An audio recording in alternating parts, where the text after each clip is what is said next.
Channel of Vadodara. પૂર અસરગ્રસ્ત વિસ્તારોમાં આજ દિન સુધી કેટલાક પૂર પીડિતોને સરકારી આર્થિક સહાય ન મળી હોવાને લઈને વિપક્ષી નેતા અને શહેર કોંગ્રેસ પ્રમુખ દ્વારા કલેક્ટરને રજૂઆત કરવામાં આવી હતી।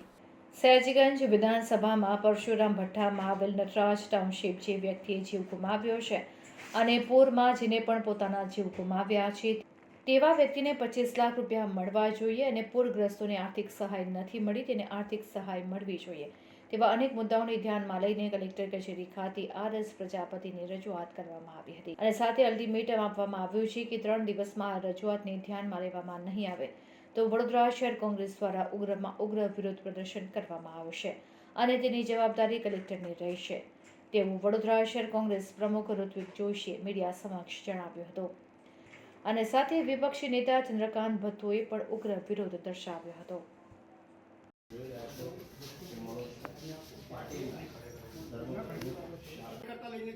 ત્યાં જાય આ બહુ મિસ્ટેક જેવું થઈ રહ્યું છે એટલે મારો કહેવાનો ભાવાર્થ એ છે કે વહેલીમાં વહેલી તકે લોકોને સહાય મળે કેવી સરકાર આપતી હોય। એમના જે એકનો એક કમાવ દીકરો હતો એ ગુમાવ્યો છે આ પાણીના પૂરના લીધે, બરાબર છે। એ છતાં આપણે એમને તો સર્વે ને કેશડોલની આર્થિક સહાય પણ નહીં। જે લોકોએ પાણીના પૂરમાં જીવ ગુમાવ્યા છે 10 થી 12 લોકો છે, એમાંના એક ફેમિલી આ છે। તો સાહેબ આ તો આપણા માટે આ વડોદરા શહેર માટે આ કલેક્ટર ઓફિસ માટે અમે તો આખો આ વડોદરા શહેરમાં લગભગ એરિયા બાકી છે 30-40% થયું હશે ને એ બી લોકોના ઘરે પૈસા નથી પહોંચ્યા। સવાલ એ છે કે કલેક્ટરશ્રીએ એવું કીધેલું કે 4-5 દિવસમાં થઈ જશે અને સરકારી જગાને કોઈએ દબાણ કર્યું હશે તો મહિનામાં હું તોડી નાખીશ।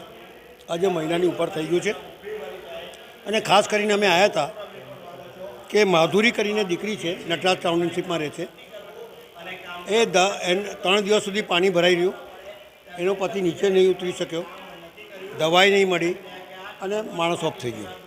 કાયદાનો અભાવ, કાયદાનું જ્ઞાન નહીં એટલે અંતિમ વિધિ કરી દીધી। પણ ટીવીમાં આવ્યા પછી પ્રાઇવેટ સંસ્થાઓ એને પૈસા આપ્યા પણ સરકારમાં બેઠેલા સરકારે જે કરવું જોઈએ, કાળજી રાખવી જોઈએ ત્યાં સુધી લોકો પહોંચ્યા નથી। કેશ ડોલ તો ધીમી ગતિના સમાચાર ચાલે છે। એટલે લોકોને જરૂરત આજે હોય, લારીવાળાનું બધું ગુમાવી દીધું હોય તો અંદર માલ ભરવા માટે બી પૈસા જોઈએ કે નહીં? સર્વે ચાલી રહ્યું છે, પેલું ગાળો ચાલે ને માર ખેડ ચાલ્યો જાય છે, આ પ્રમાણે સરકાર ચાલતી હોય યાર। કેશ ડોલ મળી જવી જોઈએ, ઘર વખરીનો સામાન મળી જોઈએ, ઝોપડપટ્ટીમાં અનાજ મળી ગયો તો છોકરાઓને ખવડાવવા માટે અનાજ જોઈએ યાર। નાની દુકાનોમાં નુકસાન થયું તો તાત્કાલિક મળવા જોઈએ, એની જગ્યા પર સર્વે કરવા જાય તો ભલે તારી પાસે રેશન કાર્ડ નથી, તારી પાસે બેંકમાં ખાતું નથી, એટલે રૂપિયા ના હોય તો ના ખોલે ખાતું, એટલોય ભાન નથી।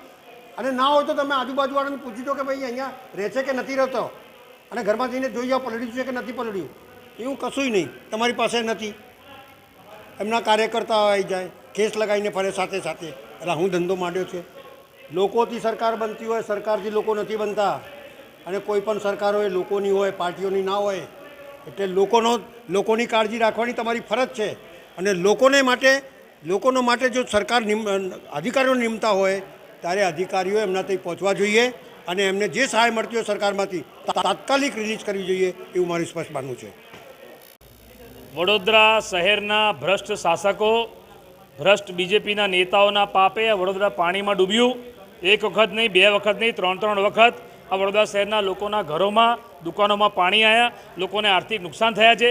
આ કલેક્ટર ઓફિસથી જે આર્થિક સહાયના નામે, જે સર્વેના નામે જે ભ્રષ્ટાચાર થઈ રહ્યો છે, ભ્રષ્ટાચાર એટલા માટે કહું છું કે આજે પણ વડોદરા શહેરના 50% વિસ્તાર એવો છે કે જ્યાં સર્વે થયો નથી, જ્યાં આર્થિક સહાય નથી પહોંચી। ખોડિયારનગર 4 રસ્તા, Varasiya ring road, Mujmahuda, Akota, Natraj township, Karelibaug, Anandnagar, Vadodara શહેરનો સમા, હરણી, મુજમવડા, દંતેશ્વર, તરસાલી, બધા બહુ વિસ્તાર 50% વિસ્તાર એવા છે। આ વડોદરાના કલેક્ટર જે ચૂંટણીના મેન સર્વોચ્ચ કે અધિકારી કહેવાય, જ્યારે ઇલેક્શન આવે છે ત્યારે કલેક્ટર તમે વડોદરાના બધા મતદારોના ઘરે વોટર સ્લીપ પહોંચાડો છો, બધાનો ડેટા છે, તો લોકોના ઘરોમાં પાણી ગયા તો પૈસા કેમ નથી પહોંચાડતા? ત્યારે એવું કહે છે કે અમારી પાસે ટીમ નથી। અને આ કલેક્ટરના અંડરમાં જે 4 મામલતદાર આવે એમાં જે ઉત્તર, દક્ષિણ અને પશ્ચિમના જે મામલતદાર છે એ પ્રજાનો નહીં, અમારો ફોન નથી ઉપાડતા, કારણ કે એમની પાસે ટીમ નથી, સ્ટાફ નથી. તો મુખ્યમંત્રી અને આ ગુજરાતના ગૃહમંત્રી, તમે જે મોટી મોટી વાતો કરો છો, ભાષણ આપો છો કે અમે આટલા રૂપિયા મોકલ્યા, તો આ કરોડો રૂપિયા કઈ ગયા? શું એમાં ભ્રષ્ટાચાર થયો છે? લોકોના ખિસ્સામાં ગયા છે આ પૈસા?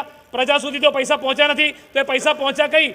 લોકોના ખિસ્સામાં ગયા. અને આ વડોદરાના કલેક્ટર, આ બધા અધિકારીઓને ભ્રષ્ટ શાસક હોય તો ઢાંકણીમાં પાણી લઈને ડૂબી મારો. જે યુવાન દીકરાએ જીવ ગુમાવ્યો નટરાજ ટાઉનશીપમાં, મનોજ પાટીલ કરીને, અને એમના ઘરનો કમાઉ દીકરો જેને આ પાણીના પૂરમાં જીવ ગુમાવ્યો, એના પરિવારને આજે રજૂઆત કરવા આવવું પડે છે. શરમ આવી જોઈએ આ લોકોને. આર્થિક સહાય અમે કોંગ્રેસ પાર્ટીએ માંગણી કરી હતી, આપ સૌ સાક્ષી છો કે 25 લાખ રૂપિયા જે લોકોએ જીવ ગુમાવ્યો છે એમના ઘરમાં પૈસા આપવા જોઈએ. 1 રૂપિયો નથી પહોંચ્યો અને જોવા નથી ગયા.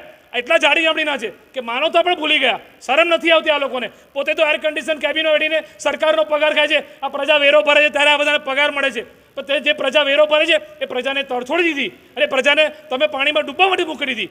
અને એમના નેતાઓ જ્યારે ગૃહમંત્રી આવે અડધી રાત્રે, મુખ્યમંત્રી આવે ત્યારે વાતો એવું કરે કે ભાઈ તમે વડોદરા શહેરને તમે કેમ ના બચાવ્યું, તમે કેમ પાણીમાં ડૂબવા દીધું? તો મુખ્યમંત્રી પણ તમે જવાબદાર, ગૃહમંત્રી તમે જવાબદાર. વડોદરા શહેરના નાગરિકો 5 વાગ્યા સુધી ગરબા રમશે ને ત્યારે એમને ન્યાય નહીં મળે, પણ એમને તમે આર્થિક સહાય આપો, આ વડોદરા પાણીમાં ડૂબ્યું ત્યારે એમને ન્યાય મળશે.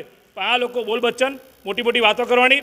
વડોદરાના મેયર શા પડશે, એમના ડેપ્યુટી મેયર, એમના ધારાસભ્યો, એમના સાંસદ બધા કઈ ખોવાઈ ગયા? ચૂંટણી વખતે તો હાથ જોડી જોડીને વોટ માંગવા ગયા, લાખો વોટ આપ્યા, લાખો રેકોર્ડ બ્રેક વોટ આપ્યા. પણ આ ભાજપના નેતાઓએ, આ ભ્રષ્ટ અધિકારીઓએ આ વડોદરાને પાણીમાં ડૂબાડવામાં રેકોર્ડ બ્રેક કરી નાખ્યો. 3 વખત પૂર આવ્યું. આ ગુજરાતમાં હાઈએસ્ટ પૂર આ વડોદરામાં આ ભ્રષ્ટ શાસકોના પાપે આવ્યું છે. અગાઉ પણ રજૂઆત કરી છે. કલેક્ટરે અમને 3 દિવસનો ટાઈમ આપેલો. કલેક્ટર જુઠ્ઠું બોલ્યા છે વડોદરા શહેરના. વડોદરાના પ્રજાની માફી માંગવી જોઈએ આ બીજેપીના નેતાઓએ અને આ કલેક્ટરે. આજે એમના પ્રજાપતિ સાહેબને આપ્યું છે 2 દિવસ સમય આપ્યો છે. જો 2 દિવસમાં નહીં થાય તો આંદોલન લઈને, મોરચો લઈને આવીશું, રજૂઆત કરીશું. અમે આ વડોદરાની પ્રજાને જ્યાં સુધી ન્યાય નહીં મળે, દરેક વિસ્તારમાં સર્વે નહીં થાય, આર્થિક સહાય નહીં પહોંચે, ત્યાં સુધી અમારું આંદોલન, અમારી લડત લાંબી છે. ભલે નવરાત્રિ માતાજીનો તહેવાર શરૂ થઈ રહ્યો છે, પણ અમે વડોદરાની પ્રજાને યાદ કરાવતા રહીશું. આપણા માધ્યમથી કહું છું કે જો ભૂલતા નહીં આ પૂરને. આપણે કોરોના ભૂલી ગયા, આપણે વડોદરા શહેરમાં 2004થી 20 પૂર આવ્યા એ ભૂલી ગયા. બધું ભૂલીને તમે ભાજપના નેતાઓને વોટ આપ્યા અને આજે એ બેશરમ બનીને આ નેતાઓ તમાશો જોઈ રહ્યા છે, વડોદરાની પ્રજાની મજાક ઉડાઈ રહ્યા છે. પણ આ પ્રજા અને ભગવાન કોઈ દિવસ આ લોકોને માફ નહીં કરે.